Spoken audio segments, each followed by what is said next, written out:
Hello, students. Good morning, everyone. Uh, Now, today's meeting, we are going to start with just a recall what we have done in our previous class.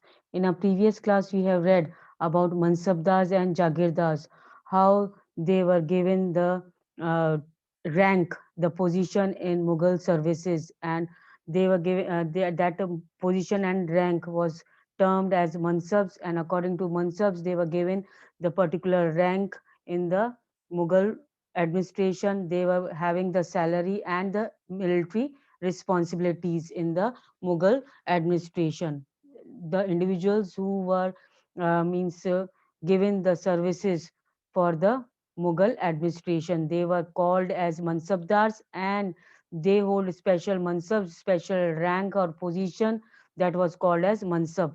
Those individuals which hold the special position and rank in the Mughal administration, that were called as mansabs, and according to mansabs they were given rank, salary and military responsibility, and according to this rank and salary was determined in the numerical value which was called as zat. Further, we have seen about the mansabdars military responsibility, that they had to maintain the specific number of savars in the and the cavalrymen, that means the people on the horseback, the soldiers on the horseback, they had to maintain a specific number in that military of Mughal rulers, and even they had to register these cavalrymen, these horsemen, and their horses were also branded. The horses which were used for battle and all by the Mughals, these horses were also properly branded, and for this they received the money. But these mansabdars received money in the form of jagirs, which was called as iktas, and they do not work on these iktas, but they had assigned these iktas, these jagirs, that was the land given by the Mughal administration to these mansabdars in the form of salaries. So these jagirs were taken care by the servants of mansabdars, and only mansabdars work was there to collect the revenue from that jagirs, from that land. Jagirs or iktas were the land given to mansabdars in the form of salaries by the Mughal administration. Further, we have seen that day by day the jagirs were distributed to the mansabdars according to their services they were providing to the Mughal administration. And then later on, we have read about zabt and zamidars also, that the main sources of income for the Mughal rulers was the uh, Mughal rulers was the tax which was taken on the produce of the peasantry. That means whatever produce was there, whatever crops were cultivated in the on the fields, that on each and every crop, the tax was taken by the Mughal rulers, and that was the main source of income. And for this the zamindars were appointed. For that, they were the intermediaries between the peasantry, that means the farmers, and the Mughals. They used to collect the tax and give it to the Mughals. Further, we have seen about zabt. Now, what was the zabt? That each province was divided into revenue circles with its own schedule of revenue rates for individual crops. Means each individual crop has its own rate, revenue rate, and that was called as zabt. Further in this, we have seen that due to the exploitation by the Mughal administrators, zamindars and peasants together uh, rose in rebel or in revolt, or we can say in opposition to the Mughal administration. Now they were uh, uh, becoming aloof from the Mughal authority because of the ill treatment done by the Mughal administrators. Now, today we are going to see about Akbarnama and Aine Akbari. Akbar ordered one of his close friends and courtiers, Abul Fazl. So, Abul Fazl, who was Abul Fazl? Abul Fazl was one of the close friend of and courtiers of Akbar. He wrote, Abul Fazl wrote the history of the reign of Akbar. Now, the ruling period, what all happened during the Akbar's ruling period, all was written by Abul Fazl, and this all things, the description about the reign, about the rule of Akbar was written in the book called Akbarnama. So Abul Fazl had written the book titled Akbarnama. In Akbarnama, everything is given in detail about the rule of Akbar. The first volume. Now, this Akbarnama is divided into three great volumes. First volume, in the first volume of this Akbarnama, Akbar's ancestors and the is written about it, about Akbar's ancestors. The second volume, we see about the events of Akbar's reign. That is what all things, what all functions, events took place during the Akbar's rule. It is all recorded in the second volume of Akbarnama. But the third volume, it is termed as Ain-e-Akbari. It deals with Akbar's administration, household, army, the revenues, and the geography of his empire. So this in the third volume of Akbarnama, which is called as Ain-e-Akbari, in that Abul Fazl has written about Akbar's administration, about its household, the army which was kept in Mughal at the time of Akbar's rule, and the revenues which were put on the people, the taxes and all. It is all given in Aine Akbari, and then about the geography of his empire, also about how much territories were under the control of Akbar. All these things are mentioned in detail in Aine Akbari, that is the third volume of the book Akbar Nama, which was written by Abul Fazl. Now, the most interesting aspect of this Ain Akbari is its rich statistical details. Now, its rich statistical details means that everything is given in detail, and it is shown in numerical order.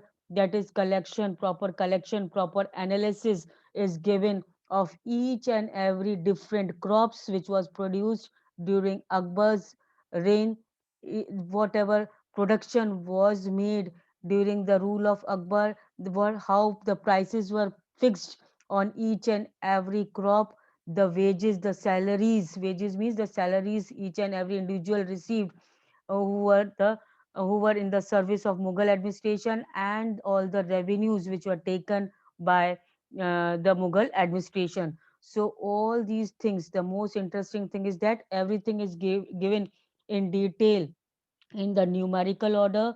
Statistical means in the numerical detail, collection and analysis, what all things were collected, how they were analysis, how they were analysis of these things were made. Accordingly, everything is given in this Aine Akbari, that is the third volume of Akbarnama. I think this much is clear. Akbarnama and Aine Akbari. Now the closer look to Akbar's policy. What all policies were adopted by Akbar? Now the broad feature of administration was laid down by Akbar and were elaborately discussed by Abul Fazl in his book Akbarnama. Now about administration, what all, how the administration was conducted in Akbar's rule. It is all discussed by Abul Fazl in his book Akbar Nama, and especially it is given that about the administration in the last volume, that is the third volume, that is Aine Akbari. Now Abul Fazl explained that the empire was divided into provinces called subas. Now according to Abul Fazl, whatever he observed during the rule of Akbar, he had observed that the whole empire of Akbar was divided into provinces, and these provinces were called as subas. And then these subas, which were the provinces, they were governed by the subedar. So the whole empire was divided into provinces which were called as subas during Akbar's reign, and these subas were taken under proper administered by the subedar, who carried both political and military functions. Both politically and militarily, subedar was responsible for these provinces. Whosoever was responsible, that particular subedar was responsible for political administration also, and to take care about the military functions also. That is how much military to be kept, what type of training to be given, what type of horses, means everything in detail was uh, under the consideration of the Subedar, who was the head of the Subas under Akbar's rule. Now, each province also had a financial officer or diwan. Now, each of this province, that means each of the subas was having a financial officer or diwan. So, who was diwan? Diwan was the financial officer of the provinces. And for the maintenance of peace and order in his provinces, the subedar was supported by other officers. Now, with this subedar, other officers were also appointed to help him out for the proper administration, for the proper peace and control in the provinces. Now, what all, who all were these officers, what all work of these officers were there? It is in the next page here, that these officers were the military paymaster. Now, military paymaster was called as Bakshi, the minister in charge of religious and charitable patronage. Now, who was this? He was called as Sadar. So Bakshi, Sadar, Faujdar. Who was Faujdar during Akbar's reign? The military commander was called as Faujdar during the Akbar's rule. And the town police commander, the town police commander was called as Kotwal. So all these Kotwal, Faujdar, Sadar, Bakshi, they were all other officers who used to help Subedar in maintaining peace and order in the provinces. I think this much is clear now. Now, coming to the next paragraph, Noor Jahan's influence in Jahangir's court. Now, Noor Jahan was the Begum, was the wife of Jahangir. Now, what all influence Noor Jahan was having? A special place Noor Jahan was having in the life of Jahangir. Now, Mehrunisa married the Emperor Jahangir in 1611 and received the title Noor Jahan. So, who was Noor Jahan? Earlier name Noor Jahan was Mehrunisa. So after marrying to Jahangir, Mehrunisa was given the title of Noor Jahan. Who was given the title of Noor Jahan? Mehrunisa. She remained extremely loyal and supportive to the monarch. Now she was very much loyal to the monarch, to the ruler Jahangir. Then we see that uh, as a mark of honor, Jahangir struck silver coins bearing his own title on one side, and other side the inscription struck in the name of Queen Begum Noor Jahan. Now, uh, to show the respect to Noor Jahan, Jahangir even struck the silver coins which were at that time prevalent during the Mughal rule. Then, in that silver coins, at one side the image of Jahangir was there, other side it was the inscription of Queen Begum Noor Jahan. The name of Noor Jahan was written on the other side of the silver coin. So uh, this was the thing, how important place Noor Jahan was having in Jahangir's life. Now the adjoining document, this is the adjoining document in order, that is, it is an order or farman. So what was farman? Earlier it is noted that farman is the royal order. So this is the royal order given by of the Noor Jahan. The square seal states, commanded of her most sublime and elevated majesty Noor Jahan Padshah Begum. Now, this is the Farman of Noor Jahan, the order given by Noor Jahan, and it is in the square seal states. Square seal states, and it gives the command of Noor Jahan, who was most sublime. Sublime means who was most supreme and had highest authority, very high authority, as called as Padshah Begum. The round seal states by the son of Shah Jahangir, she became as brilliant as the moon. May Noor Jahan Padshah be the lady of the age. Now, this all things were written in praise of Noor Jahan. Now, Akbar's noble commanded large armies and had access to the large amount of revenue. Now, Akbar's noble had many, had a large number of armies, and it needed the large amount of revenue also. So while they were loyal, the empire functioned efficiently. But by the end of the 17th century, many nobles had built independent networks of their own. But previously, if we see that these nobles were very much loyal to the Mughal Empire, but slowly, finally, we see that by the end of the 17th century, these nobles became independent, means came out of the control of the Mughal network, and they had maintained their own supremacy in their own territories. And now they were no more loyal towards the Mughal administration.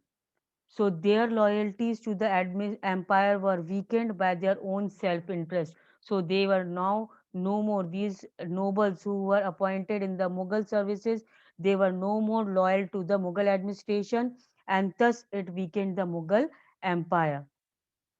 While Akbar was at Fatehpur Sikri during 1570s, he started discussions on religion with the ulema. Now, ulema, Brahmins, Jesuit priests, Jesuit priest was the Roman Catholic, so all and the Zoroastrians, all these were the religious people to whom Akbar started the discussion with about on the religion. So Akbar had a great discussion on religion with these religious personalities. They were called as ulema. They were the religious people, the Brahmins, the Jesuit.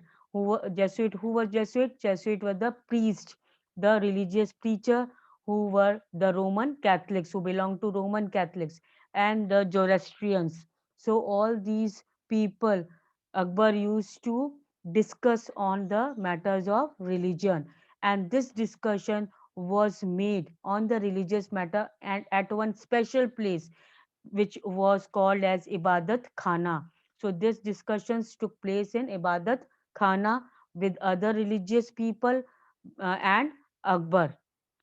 He was interested in the religion and social customs of different people. Now, not only in itself the own religion Akbar was interested, but Akbar was also interested in other people's faith and religion also, and thus he wanted to gain more and more knowledge about other religions also. That is why he had many discussions with the other people religions religious people. So Akbar's interaction with people of different faiths made him realize that religious scholars who emphasize ritual and dogma were often bigots.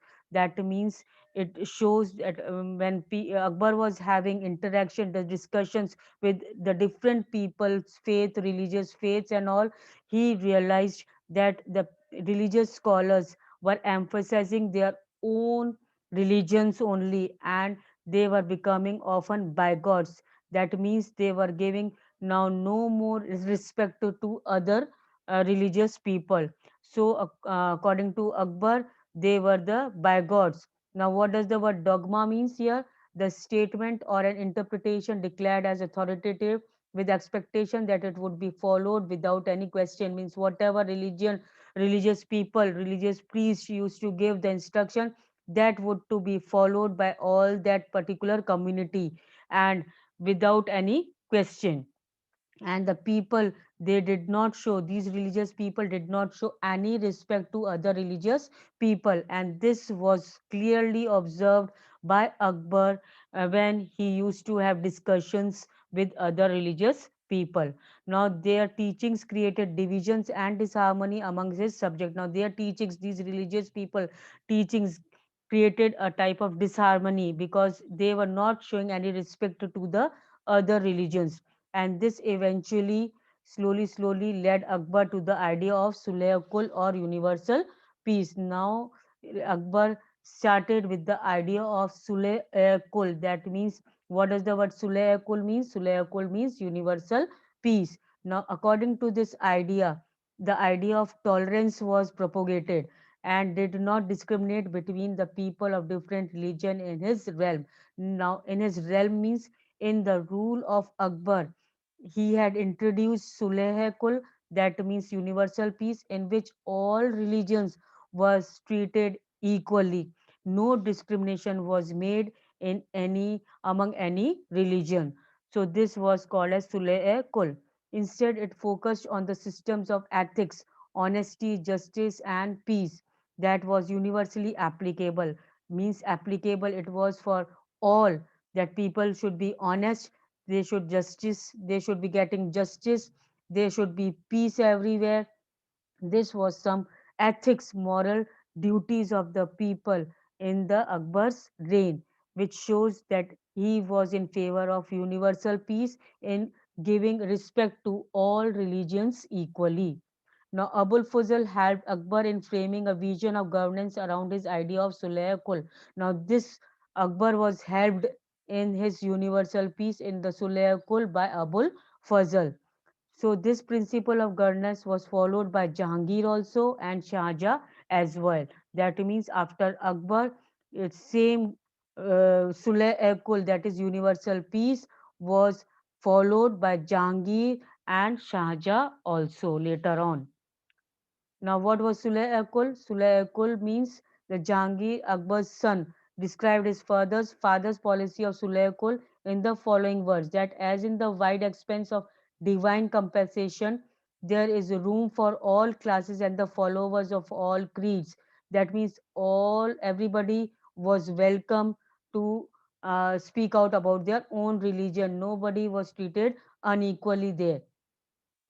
And then uh, in his imperial dominion, in his royal dominion under the rule of Akbar, which on all sides were limited only by the sea. There was room for the professors, opposite religious beliefs, good faith, good and bad faith, and road to intolerance was closed. Now, road to intolerance, intolerance means disrespect to other religions, was closed, and the belief in each and every religion, to show respect to each and every religion was there. Shias and Sunnis, that is Sunnis and Shias met in one mosque, and Christians and Jews in one church to pray. This was the religious tolerance showed in during the Akbarian. That means every religion was treated equally. And thus he consistently followed the principle of universal peace that is called as Sulh-e-Kul. So what was Sulh-e-Kul? Sulh-e-Kul was universal peace. Now Mughal Empire in the 17th century and after.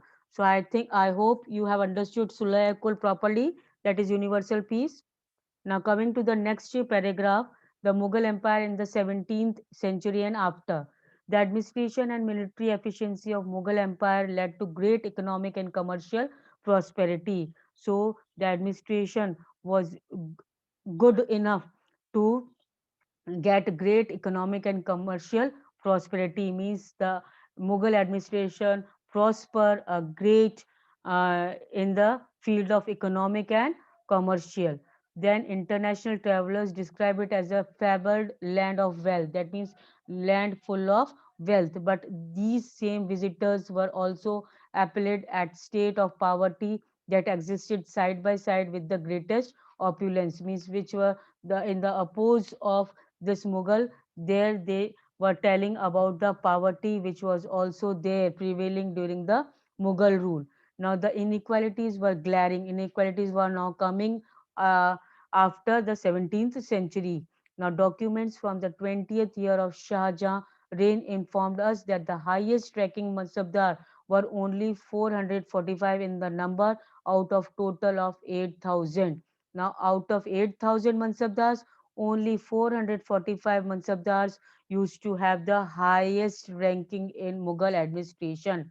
And then this small number was mere 5.6% of the total number of Mansabdars, received 61.5% of total estimated revenue of the empire as salaries for themselves and their troopers. This show now slowly Mughal empire was now coming to the decline, because now slowly the economy and the financially also, now they were not treating the mansabdars, the administrators equally. The Mughal emperors and their mansabdars spent a great deal of their income on salaries and goods. Now, Mughal emperors and their mansabdars used to spend their income and salaries in goods. Their expenditure benefited the artisans, peasantry, who supplied them with goods and produce. Now, those farmers who supplied them with goods and their produce, that is crops and all, they were benefited by the Mughal emperors and the Mansabdars. But the scale of revenue collection left very little for the investment in the hands of primary producers, that is the peasants and the artisans. The peasants and the artisans who were the primary producers, means who were the beginners of the production of the crop, they used to get very less uh, investment, or we can say the income.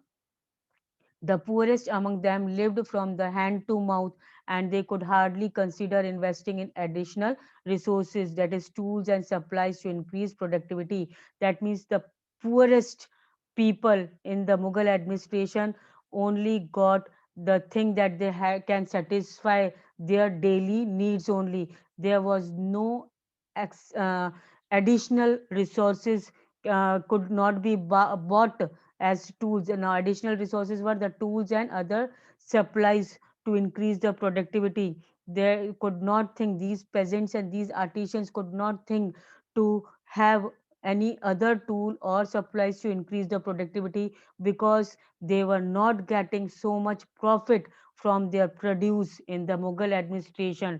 They can only fulfill their daily needs, that much was only given to them. Now, the wealthier peasantry and artisanal group, the merchants, the bankers profited in the economic world. Now, during this Mughal emperor rule, the peasants who were wealthy, that means the high class farmers who were having their own lands, the artisanal groups who were indulged in one or the other technical activities, the merchants, the bankers, they only profited during the Mughal rule. That is the Mughal uh, rule. They were only making the profit, they were only benefited. Rest other. Now from this point of view, we can see that slowly the Mughal empire was not giving equality, was not considering equal to each and every individual. The enormous wealth and resources commanded by the Mughal elite made them entirely extremely powerful group of people in the late 17th century. Now the enormous means a huge wealth and much resources commanded by the Mughal elite, means high officers in the Mughal administration. They were getting much of wealth and much of resources, and they were becoming more and more powerful, means wealthy were becoming more wealthier and poor were becoming more poorer during the Mughal in the late 17th century, as the authority of Mughal emperor slowly declined. And now slowly the Mughal emperor authority was declining. Now other administrative people were gaining more and more resources, more and more wealth, and they were becoming more and more powerful in the Mughal administration. And thus, Mughal emperor slowly declined. His servants emerged as powerful centers of power in the region, and the servants who were working, who were giving their services to the Mughal administration, they were becoming more powerful than the Mughal emperor. They constituted new dynasties and held command of the provinces like Hyderabad and Awadh. Now they made their own, these powerful people, the servants who were becoming powerful, rich, they had their own control over the different areas. We can see that Hyderabad and Awadh, they were taken by these wealthy people. And then although they continue to recognize the Mughal emperor in Delhi as their master, but they continue to recognize Mughal emperor as the master, but then also they had their own control over their own provinces. Now they did not serve as a loyal servants to the Mughal administration. So by the 18th century, the provinces of the empire had consolidated their independent political identities. That means now the provinces, now the subas in which the Mughal administration was divided into, they had their own independent political administration. Now they did not had any supremacy of Mughal authority in their own provinces. Now, next chapter 10th, whenever we are going to read, we will read more about all these things. Now, kings and queens, the several great monarchs were there, and which were contemporary to this Mughal rule. In this, one ruler was there, Ottoman Turkey. Now, Ottoman Turkey was one of the ruler named Sultan Suleiman. He used to rule from 1520 to 1566. Now, according to that, the Ottoman state expanded into Europe also, thus seizing Hungary and besieging Austria. Now, this is about Ottoman Turkey Emperor Sultan named Suleiman. Now, its dominion over the Eastern Mediterranean brought the navy into competition with the Spain. So only this thing you to keep in mind that Ottoman Turkey was ruled under the Sultanate of Suleiman, and during his rule, he expanded into Europe, seizing Hungary and having control over Austria. You can go through this paragraph yourself. If any doubt, you can ask me later on. Now, today I end up here only. If possible, means if question answers, I'm going to give it to you in PDF form, and this in the group I'm going to circulate you, then you can do it from there. And I hope the subject enrichment activity is clear. If any doubt, you can call me up whenever you feel like. Means if any doubt, you clarify your doubt. You have to do that work in the political map of India, and then upload it in the PDF form on the Google link, and then you have to paste the same map in the notebook. But first, you have to upload it in the PDF form on the Google form link. I think now it is clear. Thank you.